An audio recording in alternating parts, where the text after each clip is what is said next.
Қол бұлшықеттері орналасуына қарай иық белдеу бұлшықеттері, иық бұлшықеттері, білек бұлшықеттері, қол басы бұлшықеттерін ажыратамыз. Иық белдеу бұлшықеттері орналасуына қарай алдыңғы топ және артқы топ бұлшықеттерін ажыратады екенбіз. Мына планшеттен көріп тұрғанымыз, яғни алдыңғы топ бетке орналасқан бұлшықеттері. Мынау жауырын асты бұлшықет, мускулус субскапуларис. Мына дельта тәрізді бұлшықет, мускулус делтоидеус. Артқы тобына жататын бұлшықет келесі планшетке ауысамыз.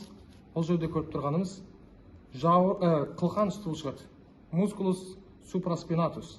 Мұнарда көріп тұрғанымыз қылқан асты бұлшықет, мускулус инфраспинатус. Мына жерде кішкене келген кіші дөңгелек бұлшықет, мускулус терес минор. Мынау үлкен дөңгелек бұлшықет, мускулус терес майор. Енді иық бұлшықеттеріне келетін болсақ, иық бұлшықеттерін алдыңғы топтағы планшетке қарайтын болсақ, яғни бұл да орналасуына қарай алдыңғы топ және артқы топты ажыратамыз. Алдыңғысына мына екі басты бұлшықет жатқызамыз. Мускулус бицепс брахи дейміз. Мынау құстұмсық иық бұлшықет, мускулус корокобрахиалис. Мына иық бұлшықеті мускулус брахиалис деп аталады.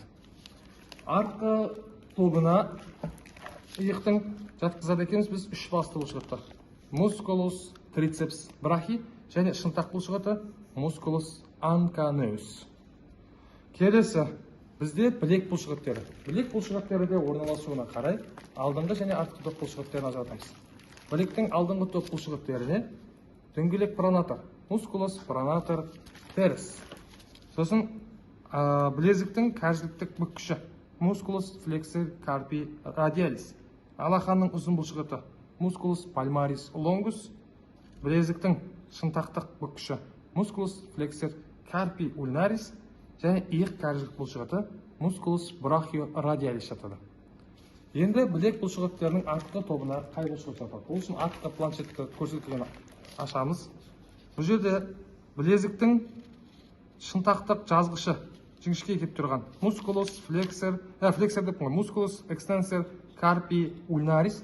Оның жанында өте жіңішке келіп тұрған шынашақтың жазғышы мускулус экстенсор дигити миними. Саусақтардың жазғышы мускулус экстенсор дигиторум, яғни білезіктің кәржіліктік жазғыштары мускулус экстенсор карпи радиалис. Ұзын және қысқасы бар, лонгус ұзыны, қысқасы бревис. Қол басы бұлшықеттерін айта кететін болсақ, бұл жерде біз оларды үш топқа бөліп аламыз. Тенер, гипотенер және мезотенер. Ары қарай жеке ашып көру келесі видеоларда болады.